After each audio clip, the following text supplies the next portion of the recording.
देखिए, यदि आप थोड़े से भी बिज़नेस में थोड़े से भी एक्टिव होगे, ठीक है? यदि आप इंडियन इकोनॉमी को थोड़ा-सा भी समझने की कोशिश करोगे, तो आप अभी रिसेंटली लास्ट लगभग 3-4 दिनों में एक चीज़ देख रहे होंगे कि हम लोगों को बार-बार सुनने को मिल रही है कि ट्रंप ने इंडिया पे टैरिफ लगा दिया है 25% प्लस पेनल्टी। व्हाई? क्योंकि हम रसिया के साथ क्या करते हैं, अपना जो हमारे इक्विपमेंट है उससे परचेज़ करते हैं, हम रसिया से ऑयल परचेज़ करते हैं और अमेरिका ये नहीं चाहता। जिसकी वजह से उसने हमारे ऊपर 25% की टैरिफ प्लस पेनल्टी इम्पोज़ किया हुआ है, ठीक है? तो देखिए और यहाँ से एक सबसे बड़ी बात निकल के आई, उसने टैरिफ तो इम्पोज़ किया ही किया, साथ ही उसने हमारी इकॉनमी को डेड इकॉनमी भी बोला है। ट्रंप ने क्लियरली बोला कि Indian economy like a dead economy. तो हम ये समझने की कोशिश करते हैं क्या हम एक्चुअल में डेड इकॉनमी हैं? जब मैंने देखिए यहाँ पे एक काम वे में इसको एनालिसिस करने की ज़रूरत है कि व्हाई ही सेड दैट, या एंड क्यों हम क्या रियल में ऐसे हैं? तो देखिए, यदि हम दोनों देश की इकॉनमी की बात करें ना, तो जैसे कि हमारे 4.5 ट्रिलियन की इकॉनमी है, उसके लगभग 29-30 ट्रिलियन की इकॉनमी है, ठीक है? तो ये बहुत बड़ा ह्यूज डिफरेंस क्रिएट करता है, ठीक है? और हमारे अंदर जो सबसे एक पॉजिटिव थॉट है, जो हम जिसको लेके बोलते हैं, तो हमारे अंदर एक ह्यूज पोटेंशियल है। लेकिन प्रॉब्लम ये है ना कि हम इस पोटेंशियल को सही से यूटिलाइज़ नहीं कर पाते हैं।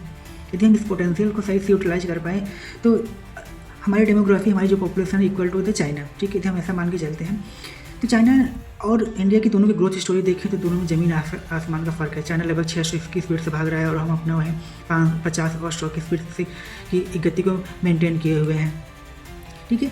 तो अभी हम अमेरिका से अपनी तुलना तो नहीं कर सकते हैं, क्योंकि दोनों में एक जो इकॉनमी, जैसा भी हमने बताया, बहुत बड़ा ह्यूज डिफरेंस है। मेरा एक पर्सनल व्यू है कि यदि हमें इन सब चीज़ों का से बाहर निकलना है कि कोई भी अन्य कंट्री हमारे ऊपर प्रेशर ना डाल सके, तो हमें क्या करना होगा कि हमें ऐसा प्रोडक्ट बनाना होगा जिस प्रोडक्ट पे हम डोमिनेट कर सकें। इस प्रोडक्ट के बेसिक में हम पूरे वर्ल्ड को क्या करें, चाइना ने क्या किया, चाइना ने सब क्या किया, चाइना ने सस्ते प्रोडक्ट बनाए और ह्यूज वॉल्यूम में प्रोडक्ट बनाए, ठीक है? जिससे उसकी इकॉनमी भी स्ट्रांग हुई और उसने पूरे वर्ल्ड के मार्केट में अपना एक डोमिनेंस भी कायम किया। वैसे हमें भी कुछ करना होगा, हमें ऐसे प्रोडक्ट्स बनाने चाहिए जिसकी मतलब ऐसे सामान बनाओ जिसकी वजह से कि किसी का काम थोड़ा चलना असंभव सा लगे कि नहीं, हमें यह सामान तो परचेज करना ही करना है। उसके बाद यदि आप टैरिफ लगाओ, कुछ भी लगाओ, तो उससे हमसे कोई फ़र्क नहीं पड़ता है, आप मेरा वो माल बिकेगा ही बिकेगा। तो हमारी जो इंडिया की ह्यूज पॉपुलेशन है, ह्यूज पोटेंशियल्स है ना, इसमें एक सही डायरेक्शन की भी थोड़ा सा एक मिस गैप दिख रहा है, ठीक है? यदि सारे हम पोटेंशियल, सारे अपनी यूथ पावर्स को, अपनी डेमोग्राफी को सही से यूटिलाइज करें, सही वे में लेके जाए ना, तो थोड़ा समय तो ज़रूर लगेगा, लेकिन शायद हम भी चाइना या अमेरिका की इक्विवेलेंट या उसके बराबर निकलना अभी बहुत मुश्किल है, लेकिन शायद एक इस लेवल पे तो ज़रूर पहुंच सकते हैं कि जहां से हमें कोई कम से कम दबाव नहीं बना सकता है, राइट?